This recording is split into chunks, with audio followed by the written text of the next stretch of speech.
Philip sat in stunned silence. He didn't argue. For the first time, he seemed to see her not as his brother's widow in need of rescuing, but as a strong, determined woman who knew exactly what she was doing. He left an hour later with a handshake that felt for the first time like one between equals. That evening, during the dinner rush, Tommy came in to do his homework in a back booth. A table of truckers left a huge mess, and without being asked, he grabbed a rag and started wiping it down. Mel saw him and barked, "Hey, you're smearing it. Wipe in circles, you amateur." Tommy grinned and wiped in perfect circles. Alice looked on from behind the counter, the familiar sounds of the diner swelling around her, the clatter of plates, the sizzle of the grill, the laughter from a nearby table.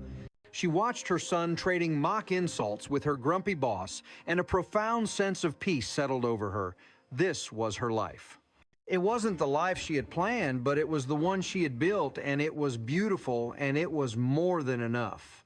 Chapter 16, The Minor League Decision. The diner, having weathered storms of corporate greed and culinary pretension, settled into a comfortable groove.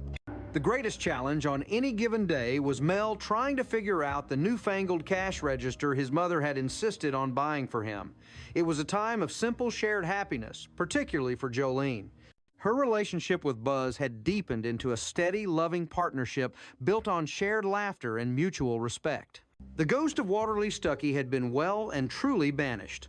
But life, especially at Mel's Diner, has a way of testing even the most stable foundations. The test arrived on a sun-drenched Saturday at the city park. It was the final game of the Recreational Softball League season, a championship rematch between the scrappy team from Mel's Diner and their arch-rivals Lenny's Deli. This time, Lenny's team was playing with a fiery determination, and the game was a nail-biter. Buzz, as usual, was a force of nature at the plate, hitting a towering home run that left everyone speechless. As the game entered its final innings, Jolene noticed a man in the sparsely populated stands who didn't fit in. He wasn't cheering. He was watching, his eyes focused intently on Buzz. He wore a crisp polo shirt and held a clipboard, making small, precise notes after every pitch. Lenny's team ended up winning the game by a single run in the bottom of the ninth, a victory they celebrated with obnoxious glee. But Buzz wasn't paying attention to their taunts. He was looking at the man with the clipboard, who was now walking onto the field directly toward him. "Buzz Duffy," the man asked, extending a hand. "My name is Hank Riley. I'm a scout for the Tucson Toros." The Tucson Toros were a real minor league baseball team, a Class A affiliate of a major league club. To the players in this recreational league, they were legends. "I've been watching you for a few weeks now," Hank continued, his voice all business. "You've got a great eye and a powerful swing, a natural swing. We're holding open tryouts for the spring season in 2 weeks. I'd like to officially invite you." The world seemed to stop for a moment. Buzz stood in stunned silence. A dusty softball field suddenly transformed into the center of the universe. This wasn't just an opportunity, it was a dream he thought had long since passed him by. Jolene ran onto the field, her disappointment over the loss forgotten, and threw her arms around him. The initial moments were a blur of pure, unadulterated joy. It was later that evening, as they sat on the porch of Jolene's small apartment, that the full weight of the opportunity began to sink in. "Tucson, Jolene," said softly, the name of the city hanging in the warm night air. "It's only a couple of hours away," Buzz said, though his voice lacked conviction. The reality was stark. If he made the team, he wouldn't just be a couple of hours away. He would be living in another city.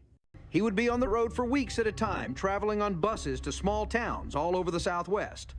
Their easy, comfortable life of shared evenings at the diner and quiet weekends would be replaced by scheduled phone calls and a calendar dictated by a game schedule.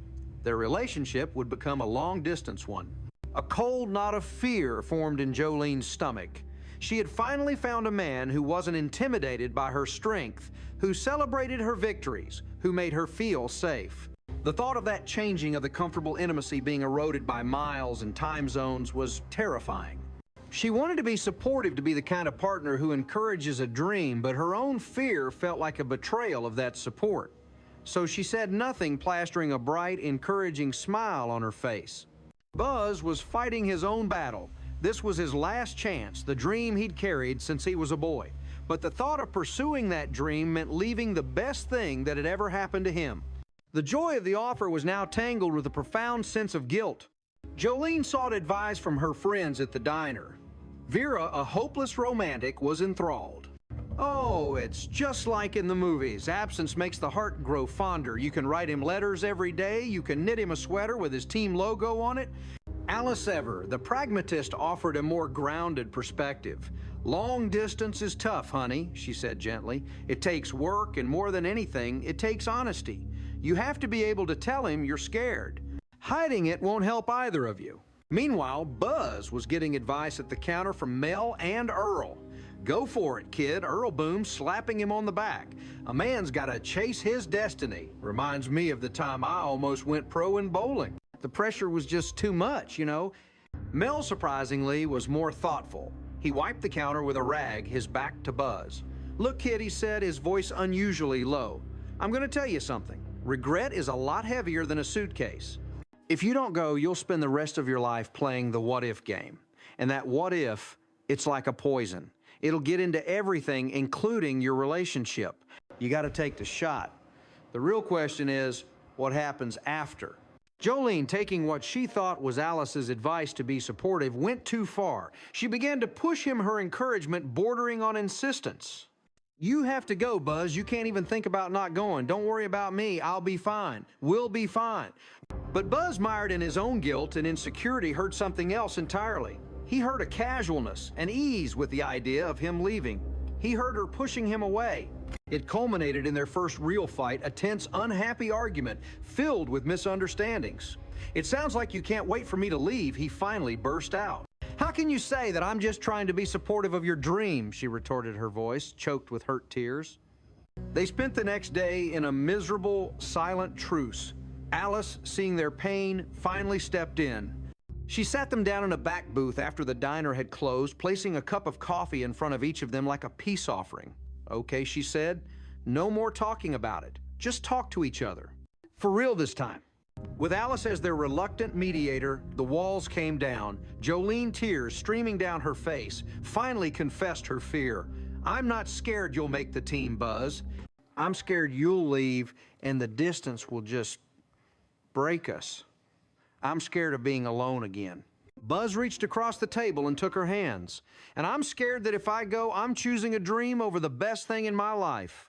I was afraid that if I told you how much I didn't want to leave you, you'd think I wasn't serious about my dream. And if I didn't tell you, you'd think I didn't care." They had both been so afraid of losing each other that they had nearly pushed each other away. In the quiet of the empty diner, they made a new plan, a real plan. He would go to the tryout. He would give it everything he had, and whatever the outcome, they would face it together. If he made the team, they would make the long distance work. They would have scheduled visits, endless phone calls, and an unshakable commitment. The dream wasn't his alone, it was theirs to navigate. 2 weeks later, Jolene stood at the Phoenix bus station, flanked by her diner family. Mel had gruffly given Buzz a $50 bill for snacks, and Vera had given him a poorly knitted scarf in the Tucson Toros' colors, even though it was 85 degrees outside. As Buzz boarded the bus, he turned and looked at Jolene. There were no tears, only a shared look of love and resolve. He was chasing his dream, and she was letting him go, knowing that their bond wasn't defined by proximity, but by a strength that could now stretch across highways and ballparks. As the bus pulled away, Jolene smiled, her heart full of a nervous, hopeful pride. The future was a blank page, but for the first time, she was certain they would write it together. Chapter 17, Earl's Last Waltz.